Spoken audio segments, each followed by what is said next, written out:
Hello!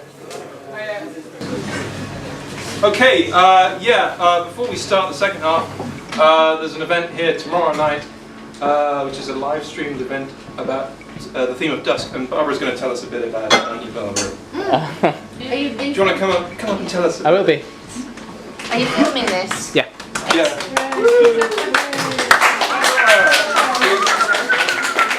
You're off. There we go. Sorry. It's okay. There we go. Hello to Nick. Hello to Nick, wherever you are. Francesca, if you're fed up with him, come and see me. Tomorrow night, we've got a live streaming event, and it's dusk. There are posters around. There are actually leaflets somewhere around if people need some more information. It's an event that is nationwide. It's organised by Arachne Press, which is an indie press based in London. There's 12 venues, Aberdeen, somewhere in Cornwall, and then all across. Live streaming. So anybody, one thing, Phil might be able to say something about this. Our live stream will be on Facebook page of Carlisle Patchwork Opera. If you're not on Facebook, will people be able to? Do you know? It's an open page, isn't it, John? It's an open. Yeah. But if you're not a Facebook person, anyway, we get Andy. You could try and let us know. So we'll be live streaming. Our event goes out. It starts at 5:18 and goes on to just after 6 o'clock. As many people here would be lovely. It would be really nice if across the country people got a sense of what happens here at our speakeasies or just at our events, which is why I first put an expression of interest to Arachne Press about the event, because I wanted people to see what happened up here. If people do come, being here around 5-ish at the latest would be good, if people are coming, just so we can talk through. Nell Dunn is from local radio. She's hosting the event. I say that with a smile because people that know me know that Nell's my daughter. That she's going to host, and she'll be doing the sort of the live link for us because she's kind of quite good. And we decided it's going to be a cross between a BBC outside broadcast and Jules Holland. So you kind of get an idea of how we're planning to do it, our event. No, not hope. It is going to be like that. Nick's going to be trying to watch us and watch the live streaming, and he's going to comment. If you can't be here, and if you can watch the live stream, it would be brilliant. Because when I watch, as people know, when I watch other live streams, I love watching it when people press the little red heart button and you get all these red hearts floating all up your screens and things. It's really exciting. But you can also comment, and hopefully Nell will be picking up on people's comments and will be trying to respond to people's comments, as long as you're not being horrible to us. Is that it? And you can watch it after the event as well, can't you? Because it'll be saved on Facebook. Yes, it will be. It will be saved. So it will be. If you can't watch it live, it will be on that, and it will also be on Arachne Press's website eventually. She's going to do something with them. But I think that's it. You can ask me if you need to know more. Okay, I'm not reading anything. That's to Nick again. Thanks, Bobby.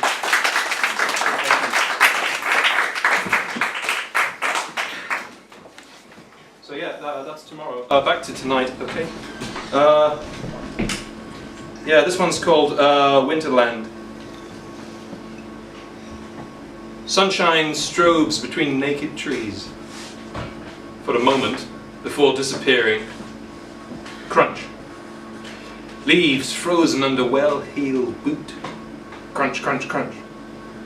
Frost burns your skin. Cold kisses your cheek, then slaps your face. Warmth seems so far away. And you're wearing layer upon layer upon layer. 6 months ago, things were very different. Parched and thirsty, hot summer weather. A string of baking hot days, feeling like it could last forever, but remember, every time could be the last time. Everyone is running wild, proud, pretty mothers pushing prams, sharing golden moments with their golden child. Sunglasses, sun hat, sunblock, bubbles floating far, far away. Times have changed. The seasons come and go. The cycle continues. From one ending comes a new beginning. I try to remember those golden summer days, with every footstep amongst the blue-white kingdom, in which I find myself marooned, crystallized in ice, preserved, waiting to be revived, relieved, resurrected. At some point, when warmth returns to this world, the temperature may soon rise, skies may lighten, the thaw may even happen, and the icy shadows retreat, as once again, through gaps between rain-filled clouds, burns the speckled golden disc of all life. Thank you.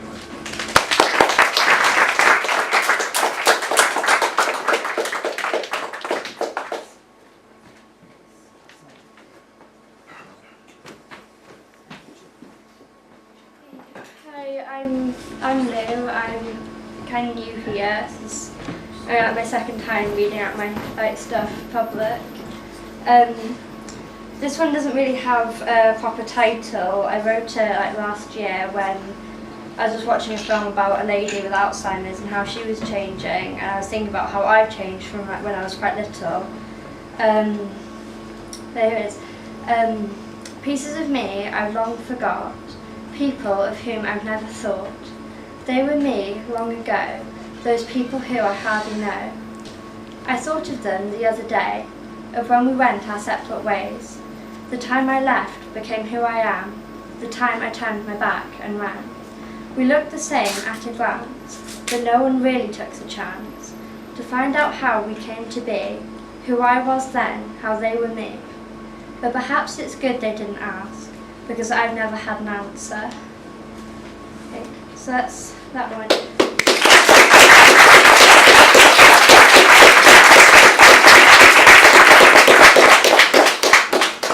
This is another one that I've called Dear Rosie. I just wrote it a few weeks ago for one of my friends who's not exactly in a good place right now. I don't blame you for crying in private or trying to hide that you're dying inside. And I won't blame you if you stop believing, if you stop trying to fight quite so hard. And I won't blame you if you have to give in, if darkness and pain win, you're already so far. But I'll try to bring you out of your shadow, and I'll make sure that you know that you're not alone. I know that it hurts, but just hold on a while longer, and you'll come out much stronger, and then you've won, it's over.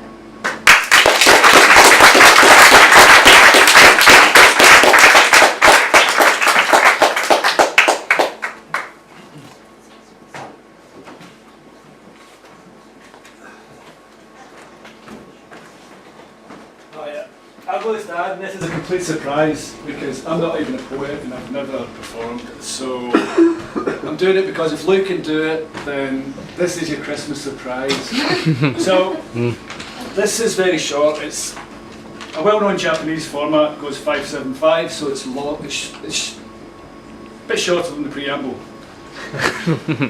Scottish bovine glumps into Sensimilia patch.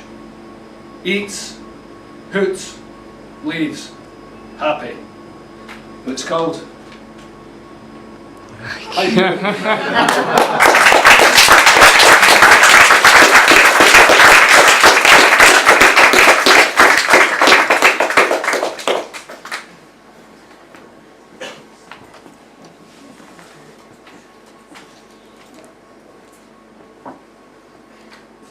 In the news today, experts say, more people in the world are prey over decades, over coming days, to become religious, to go with a god, to pray. Before she died, my water-fearing dog ran for the first time with utter abandon into the sea. She was full of crazy, sightless brio, because her eyes were still full of fear, but also now bespeckled with surf. It made her fur heavy with tangy brine. Despite my salt-laden gifts and bribes, she died, and the sea returned to tide. Constantly there, as grey-green noise, but always avoided by those who do not fear, avoid, nor lose themselves, nor cross the line. And of course by creatures either young or mad or in denial, or who are glad and do not feel, about to die. And those whose livers lights and organs fill into buckets that quietly spill, whose hearts get damned and long to trickle through the villages of their feet and hands and all their other arid lands.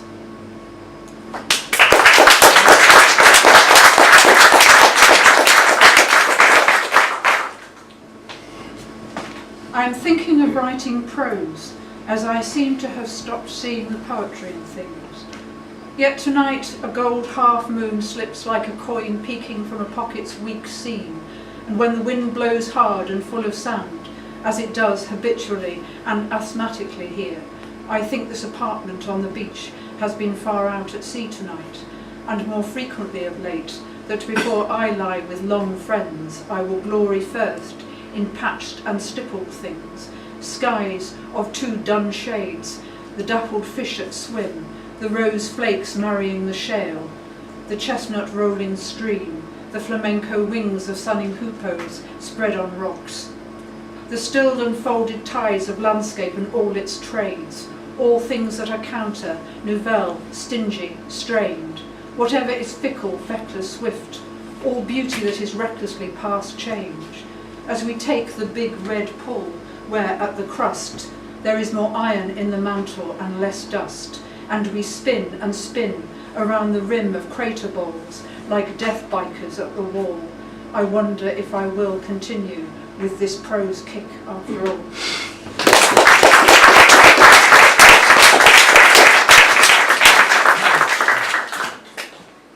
Hello. I have a short story, and yeah, I was on Wikipedia and I was like browsing, and I ended up reading this story, and I found it interesting, and I think that's the basis for this.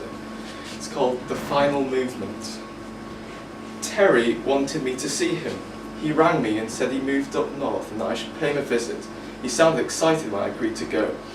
I tried to remember the last time I saw him. It was years ago, just after we finished university. I missed those days, thinking of the memories, digging through the past, seeing the gold, reflecting. The old days, the golden years, they were over too soon. Late nights in the drunken rain, the forgotten weekends, graduating in history and life. I was looking forward to seeing him again. It had been too long.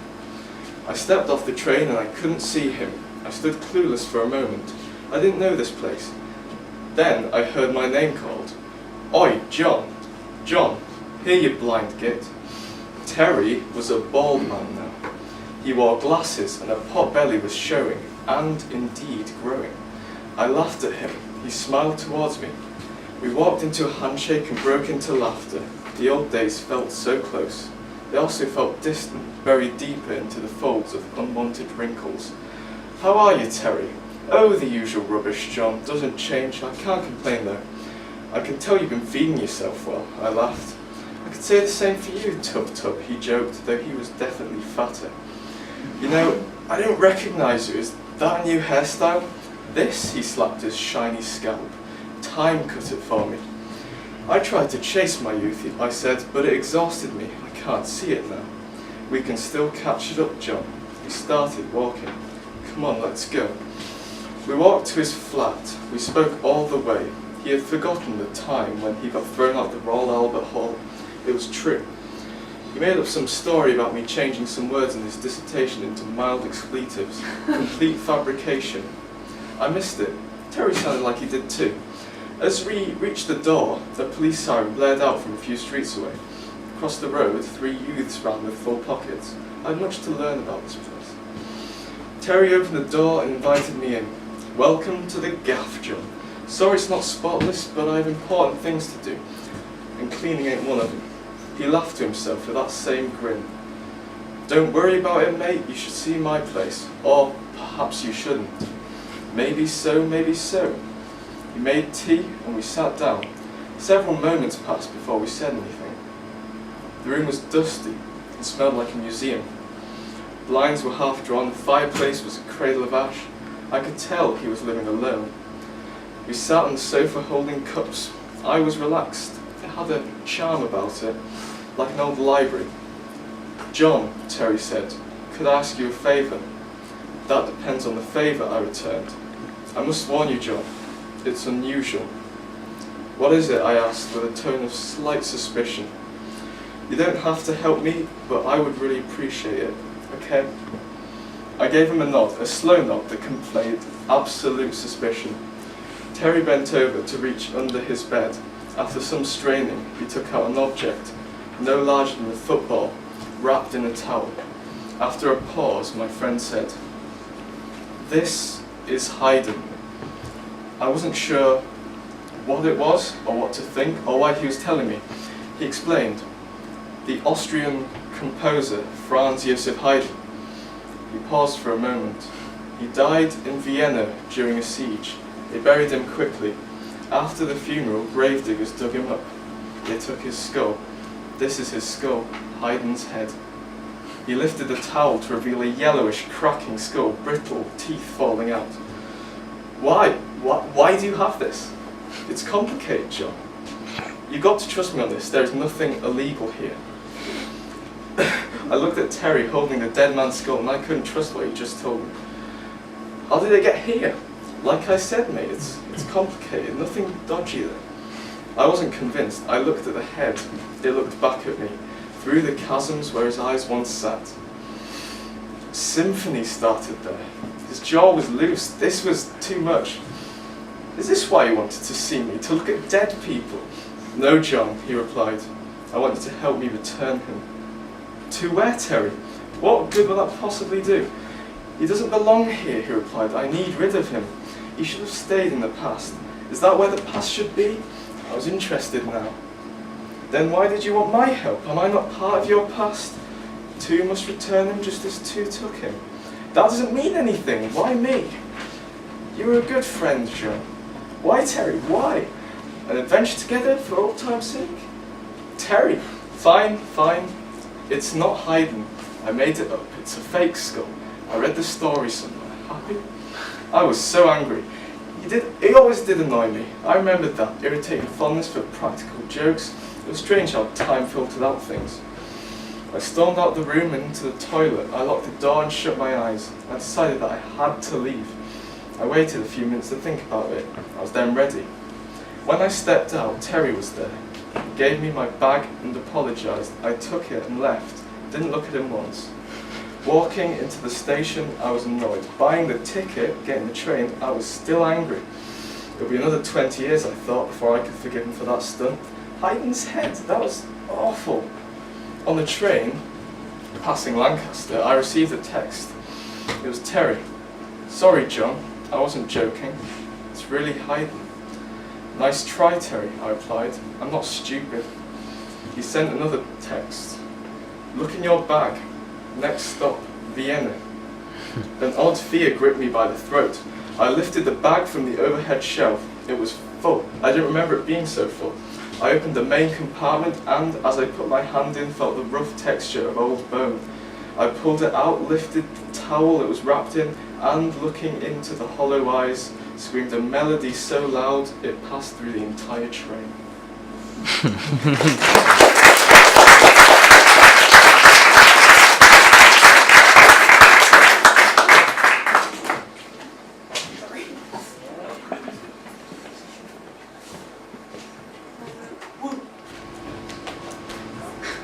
Right, I have two poems.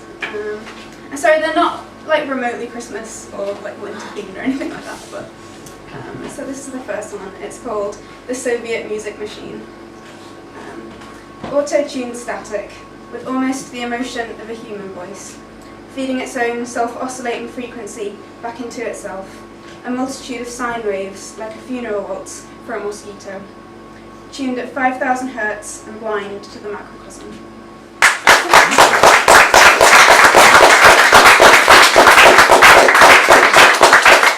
And then the second one, like, this is not a good poem, but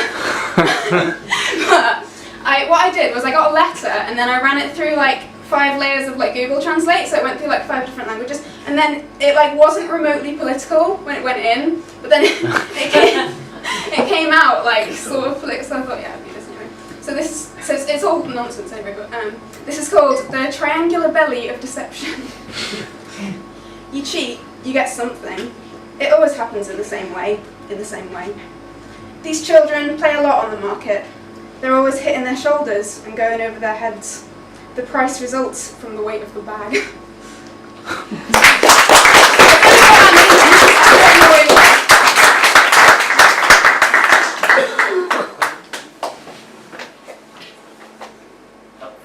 No, you're on there, James. It's gotten taller. Does it always do that? Yeah. Is it going to grow infinitely now? That's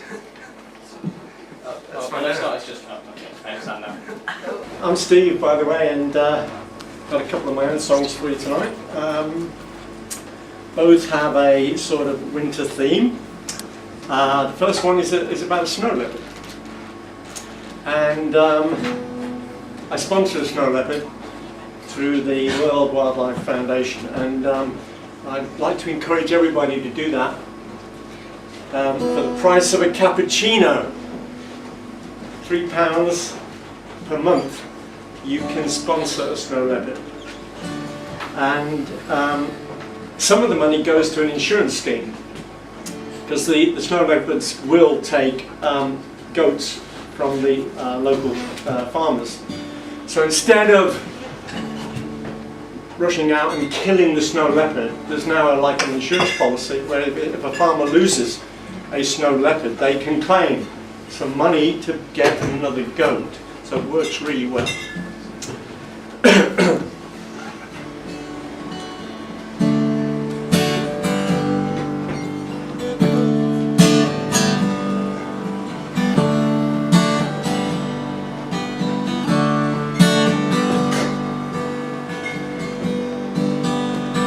High in the snowy mountains of Tibet and Nepal, elusive and mysterious, so wild and wonderful. You're so wild, you're so wild, you're so wild and wonderful.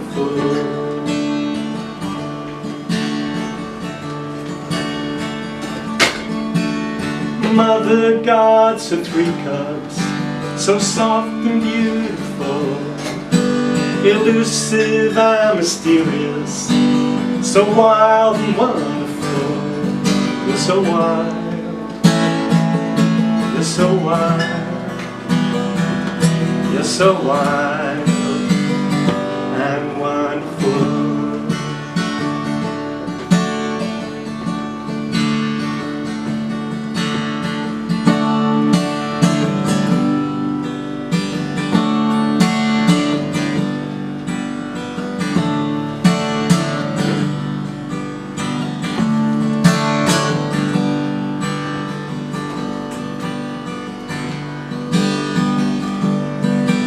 The hunters hide their snares.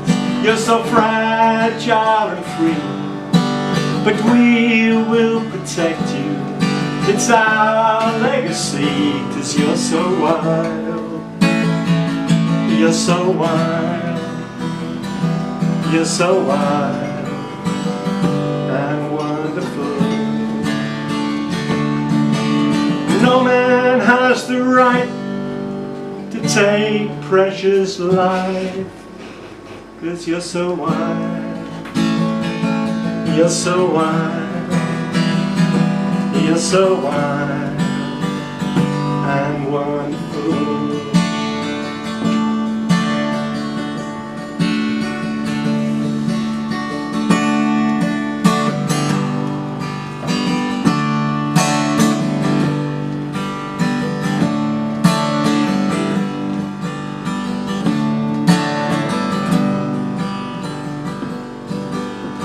High in the snowy mountains of Tibet and Nepal, hunted for your coat and bones, so wild and wonderful. You're so wild, you're so wild, You're so wild and wonderful. You're so wild. You're so wild. You're so wild, wild, wild, wild, wild and wonderful.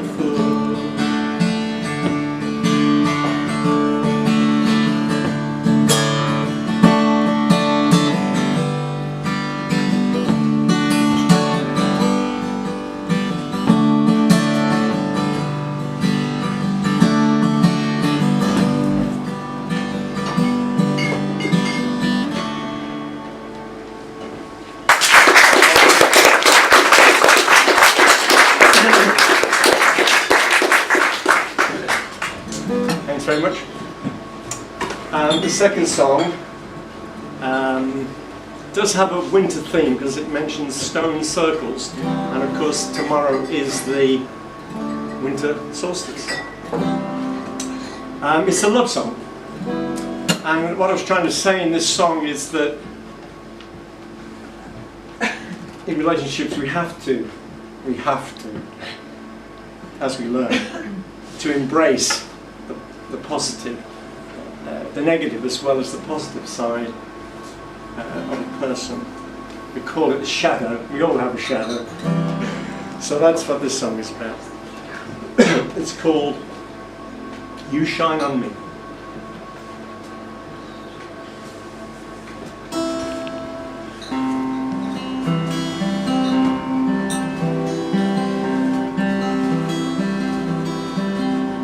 Dancing with the clouds, ebony sky,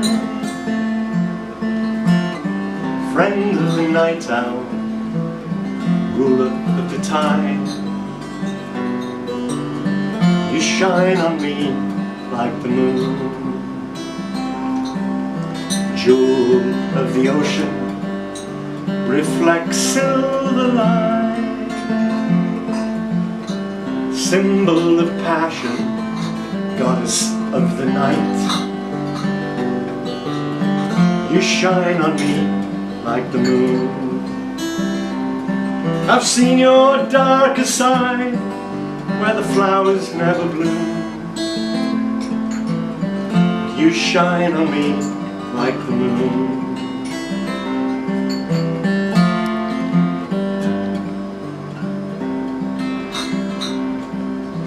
Ancient stone circles know your secrets. Madness of love, roses and violets. You shine on me like the moon. I've seen your darker side, where the flowers never bloom. You shine on me like the moon.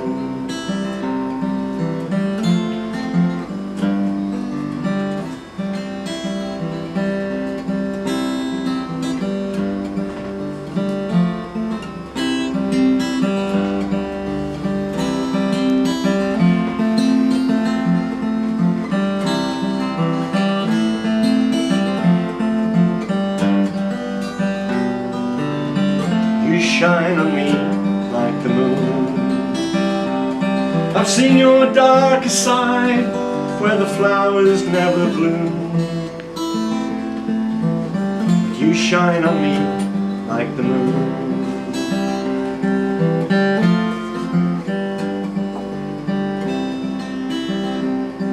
Dancing with the clouds in the ebony sky,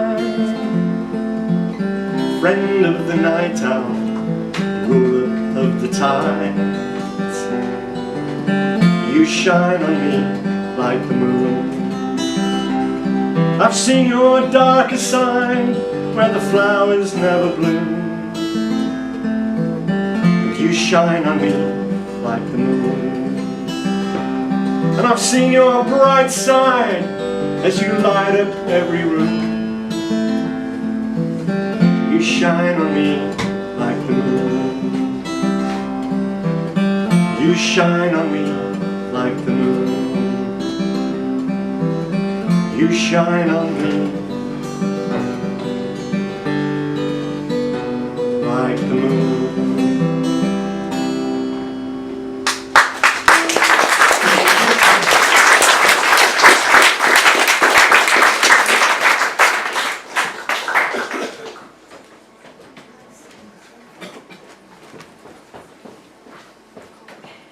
Hi guys, I'm Katie and I'm not doing a romantic poem tonight, but I hope you enjoy it. Cahoon Miguel, haulage driver. Bikes stand aside, huddled from your radar. A metal bar faces the fairground with one ride, a carousel.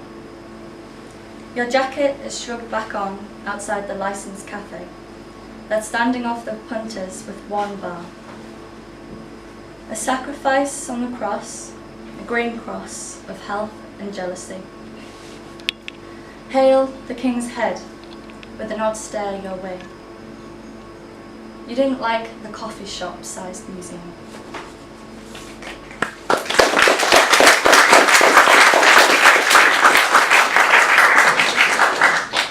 And the next one's called Parisian Notes. They lost their show on the metro.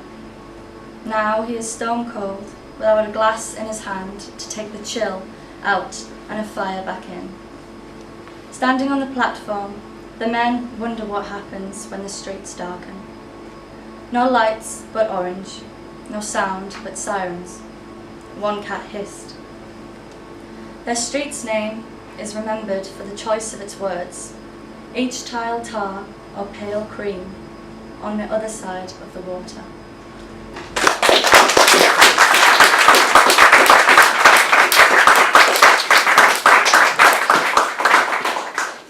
Well, it's almost midwinter, so I'm taking you to midsummer, so summer holidays. And when I was a little boy, I went with my brothers to my grandma's little farm. It was a small holding really, hardly a farm.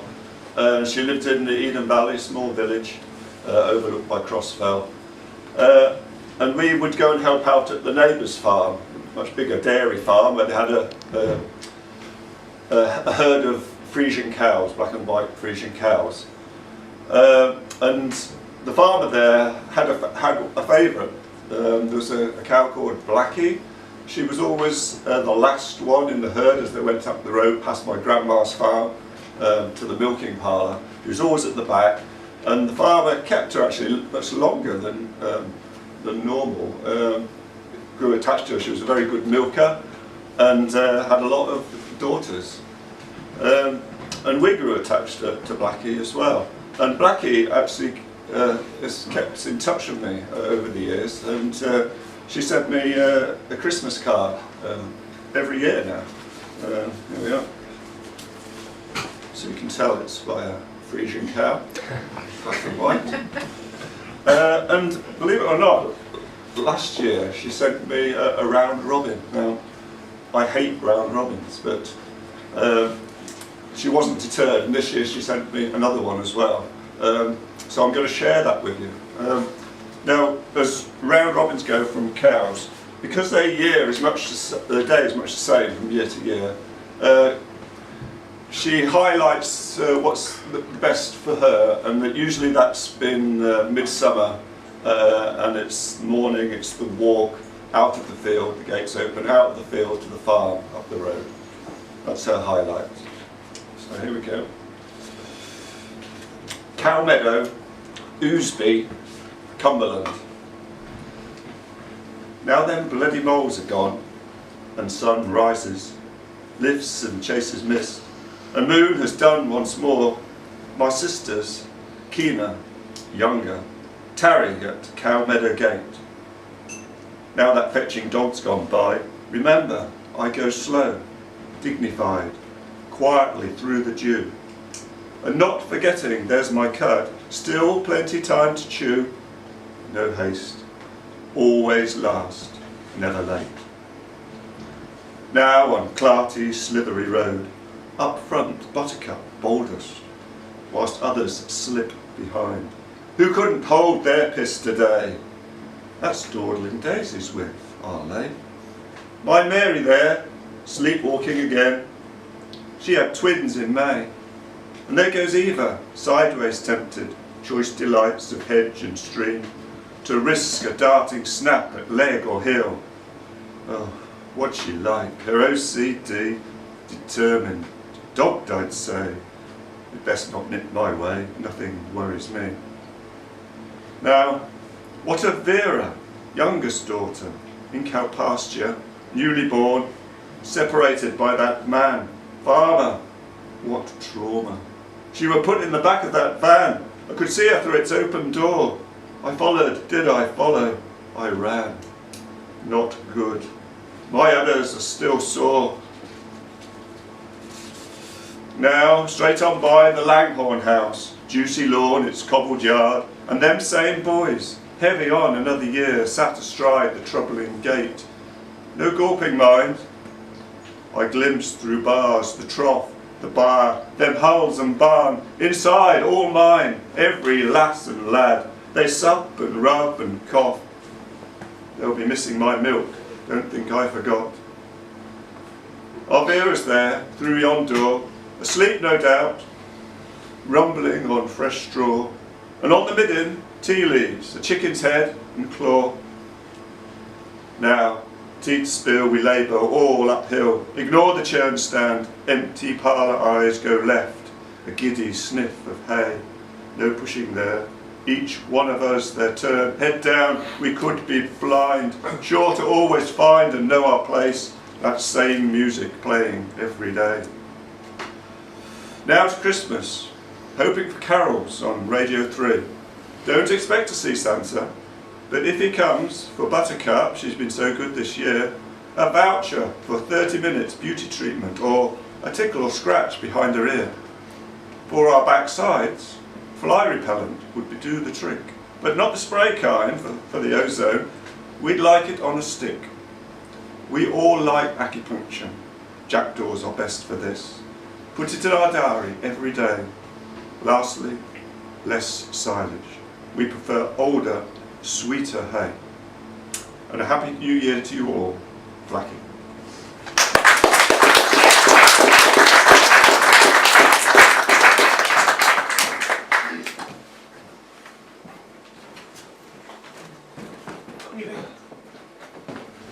I've got a selection of poems to read, none of them by me. Excellent. Starting with short ones. This one's called Restraint. Restraint is...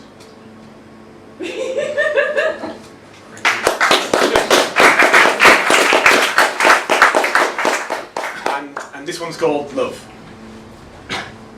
Love was.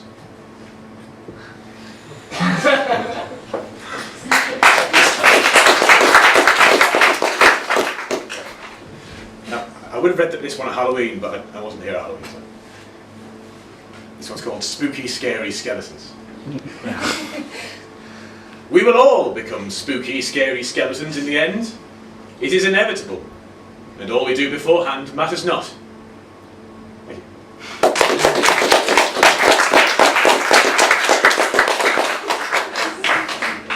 This one is about Christmas. It's called Treats for Santa. Let's leave out some treats for Santa. Let's help him stay refreshed. If you don't give treats to Santa, well, he'll feast upon your flesh.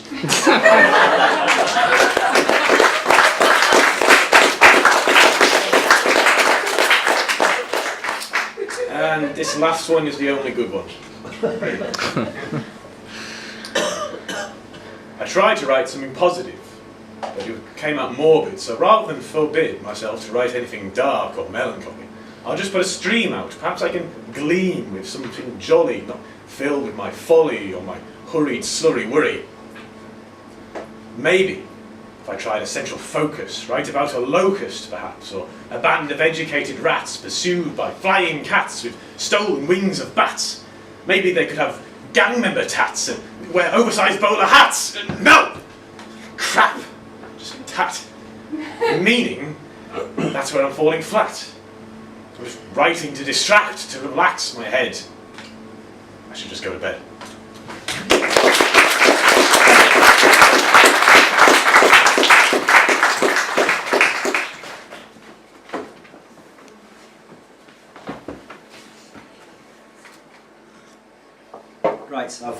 actually loved listening to all the poems tonight, but I have to report there's been a really sorry lack of flying saucer attack. So I'd sneak in at the end with a bit of flying saucer attack, and then my ode to you all. So this is both these instrumentals come from the album of instrumentals, and they're both really about Solway. So this is 13. The land hoards silver, tight in field drains, slunk down cracks where you cannot get your hands. Westward, oyster clouds swell over a bricked up estate house, alone on a hairpin bend. 3 discoloured doves on their wet slum wood coat hunch like cement heraldry. They witness and provide no message, no guarantees. The marshes' exhausted star pulls everything in. A teaspoon of this sodden mass would break scales, and kings were lost out here.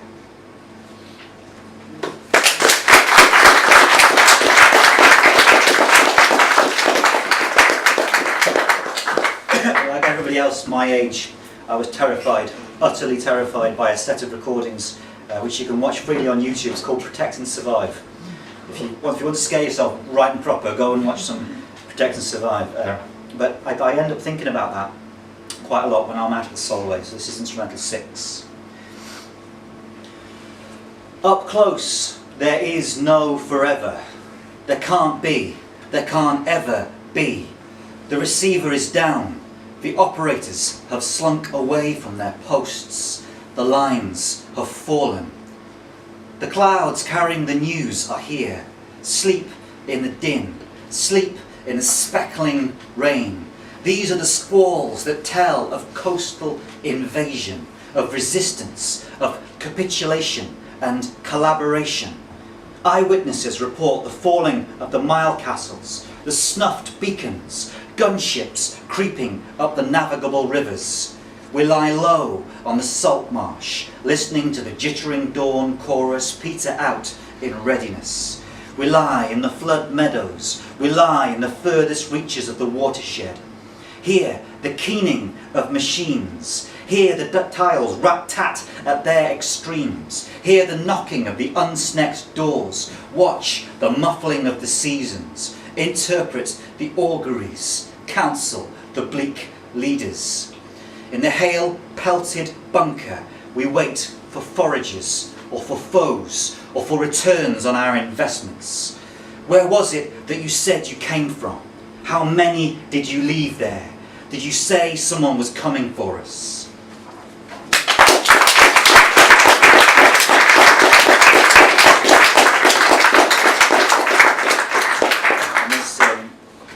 This is my love song to SpeakEasy. It is the intercession list.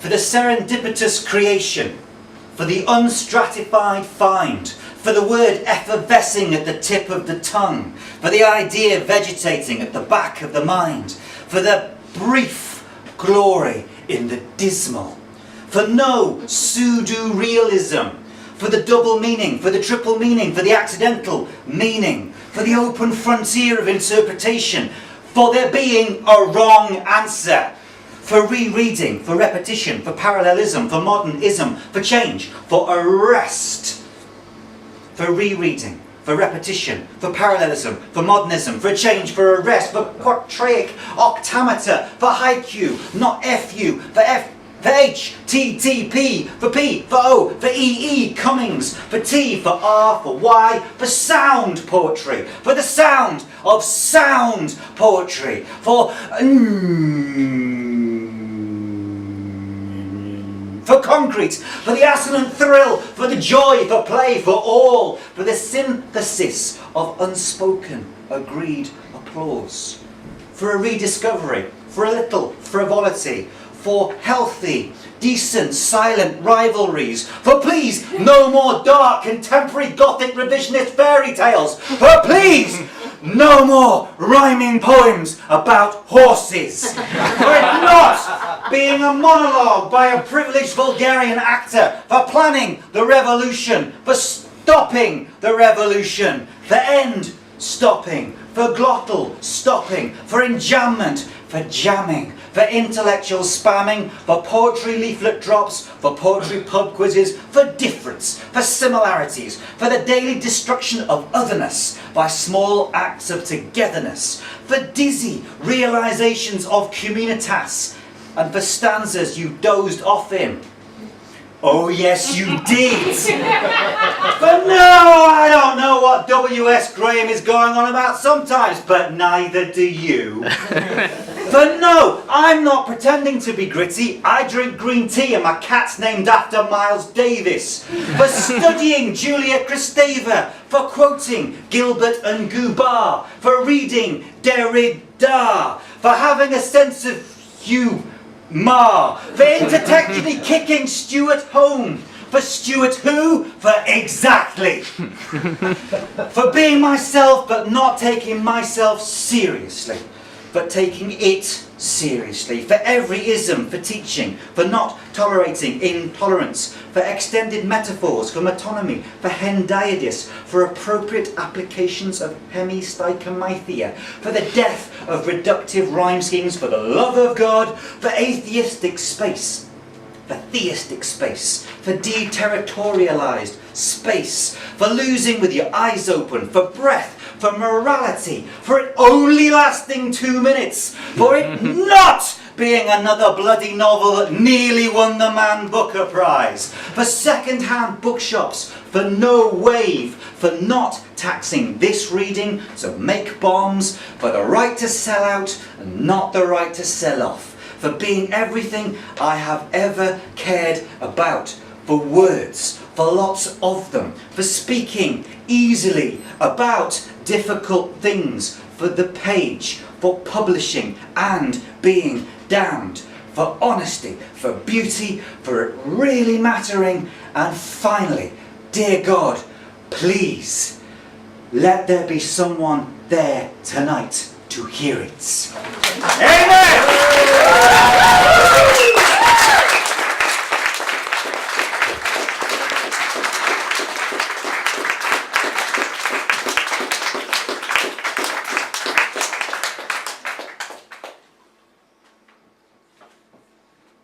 It's me again. I'm being quite selfish in reading, and I was going to read this before, but I chickened out, and now I'm going to read it because honesty and difficult things and speaking about them and whatever, and it helps. Basically, I don't write things ever. This is a thing I've been working on kind of on and off since about May. Yeah, so it's a bit like when James first came here with me and Nick was like, it wasn't a poem, but it was definitely a thing. That's kind of what this is. It's definitely a thing. What it is, we don't know, and we can figure it out later. Okay. And also, not to mention, it's very, very un-Christmassy and depressing. Very. It's, yeah. It's just because I'm not going to be here for like a few more months, so might as well get it out now. Okay. It's called To the Man That Stole My Voice. Here's a list of things that I would like to say to you. Not say, really, more of a frenzied primal scream which has been building itself up like Atlantis to be ever powerful and almighty and all-knowing, growing bigger and brighter and stronger just to disappear to nothing. I say like. It's a burning acid rising from my belly, eroding my heart and pouring out of my mouth like the blood from porcelain wrists all those years ago. The red ribbons that resembled Niagara, and the tears that were as absent as any future planning. So, the list. 1. Why? The question-troubled hearts in rib-caged prisons carve in the bones of their captors with nothing but chipped fingernails and worn-down teeth. Why wasn't I enough? Was I enough? Was it the way the light caught my eye as you calmly clipped the feathers on my back? Was it how soft my hair was? It always smelled of tea tree. It was my mum's favourite shampoo. It came in small, squeezy packaging, easily dented if handled too roughly in eager child's hands. Was it because we both wore glasses? Mine had Winnie the Pooh on, and I always felt childish, even though I thought they were cute, and you wore thick beigey brimmed ones when you didn't have your contacts in because you didn't want the children to judge you, just like I didn't want them to judge me. We had so much in common. Was it because I made you laugh? It was a songbird laugh that I could have woken up to in the mornings with exactly the same flutter each time without fail. Is it because my hands were so soft when they were enveloped in yours as we walked in the playground and talked about South Park, even though I was only trying to impress you, and you knew that because I had no idea what it was, and you knew that because I was too young, too vulnerable for anything that adult? Wait, was it because of my wonky eye added a charm to my look, or my piranha-toothed smile, or was it the fingers I so desperately tried to hide and would make bleed if I said something wrong? Or was it the way I sat in your lap whenever you wanted, wherever you wanted, high up or lower down, it didn't matter, as long as I was on you, my body in contact with yours, as you wrapped your arms around me and held me like the world was ours, and we only existed in that tiny computer room on that squeaky black chair that had been rolled about too much on, with my poems on the walls, and I could feel your heartbeat on my back, and you were stiff everywhere. Why? Why did you hold me down when I fidgeted, straddled on your thigh like I was on a wooden horse? Why did your mouth stop saying words and breathe into my hair all warm and heavy and grip me closer until it stung? Why was I left with 10 red rings embedded on my biceps after that embrace? That's all I wanted to ask. Merry Christmas, everybody!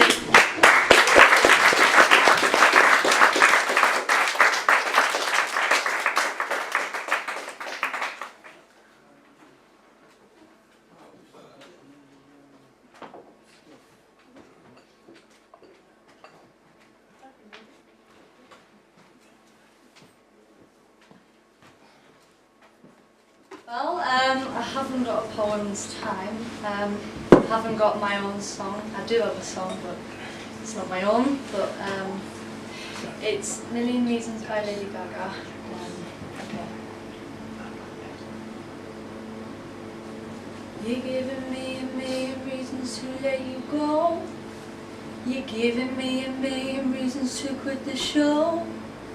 You're giving me a million reasons. Give me a million reasons, giving me a million reasons, about a million reasons. If I had a highway, I would run for the hills. If you could find a dry way, I'd forever be still. But you're giving me a million reasons, give me a million reasons, giving me a million reasons, about a million reasons. I bow down to pray, trying to make the worst seem better, and Lord, show me the way to cut through all this worn out leather. Now I've got 100 million reasons to walk away, and baby, I just need one good one to stay. I'm stuck in a cycle, I look off and I stare. Yes, I could stop breathing, but completely aware that you're giving me a million reasons.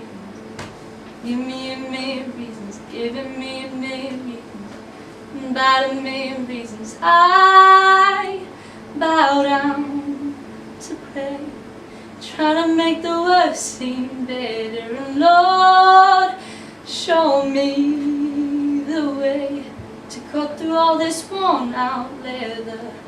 Now I've got 100 million reasons to walk away, and baby, I just need one good one. Tell me that you'll be the good one. Baby, I just need one good one to stay.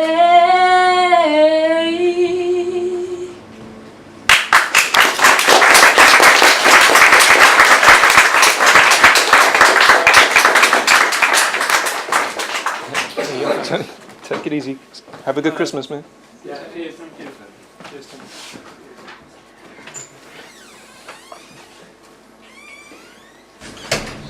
It's been a really good night tonight. I've really enjoyed it, and hopefully it'll look really good on there too. Not on this one. Yeah. I got one more. This one's called "The True Meaning of Christmas," because apparently it's happening quite soon. Who knew? 25th. It's on the 25th this year. Yeah. Yep. Not last year, Not last year. No. but this one. The true meaning of Christmas. Is lying to children the true meaning of Christmas? Just behave. Don't let Santa see. The whole concept is one big fantasy. Is this even the biggest deception? Don't alarm bells ring at the idea of Immaculate Conception? Never mind that. It's all presents and stress. Bits of tinsel make such a mess. Decorations! The art of delegation. Advent calendars for you, cards for me, and the trees us. And as we all know, the patron saint of pine needles is Jesus. So comes the big day. Enough food to last until May. Wishing goodwill to you and goodwill to me. The annual photos, which all look identical. Time to open presents under the tree. Piranhas rip through brightly coloured paper. The remnants go out in the litter. And despite all your best efforts, everything gets covered in glitter. There's plenty of booze. In this case, sherry for the rellies. After the mayhem of crackers, turkey and sprouts, you watch the Queen and Doctor Who on the telly. More food, then things become a blur. Please, no more games, no more forced fun. It just isn't fair. Let's try to stay friends. At least make it to the end of one day. This one day. And the game of Monopoly ends in traditional flair as the board and all the pieces fly through the air. Time for bed before the inevitable tears. If this is your idea of Christmas, I can't wait for New Year's.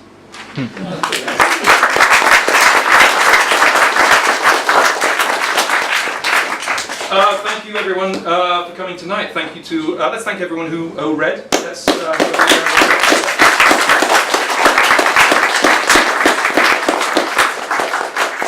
everybody who sang.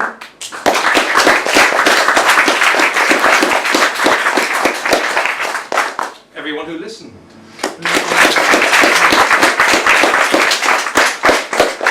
A big thank you to Becca behind the bar who made the whole thing possible.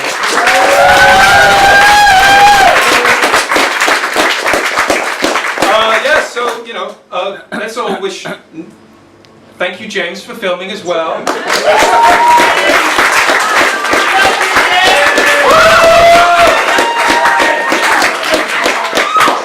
Thank you, Philip, for making the rest of it possible. Oh, you're very kind. Yeah, let's all wish Nick a speedy recovery and hope he gets well soon. And everyone have a great Christmas. And I think, you know, Dusk is tomorrow, so if you can come down to Dusk or watch it online, that would be great. And then I think the next SpeakEasy is on the last day of January. I believe that's the 31st of January, is a Wednesday. So I think that'll be the next time there's a SpeakEasy. So, yeah, have a good one.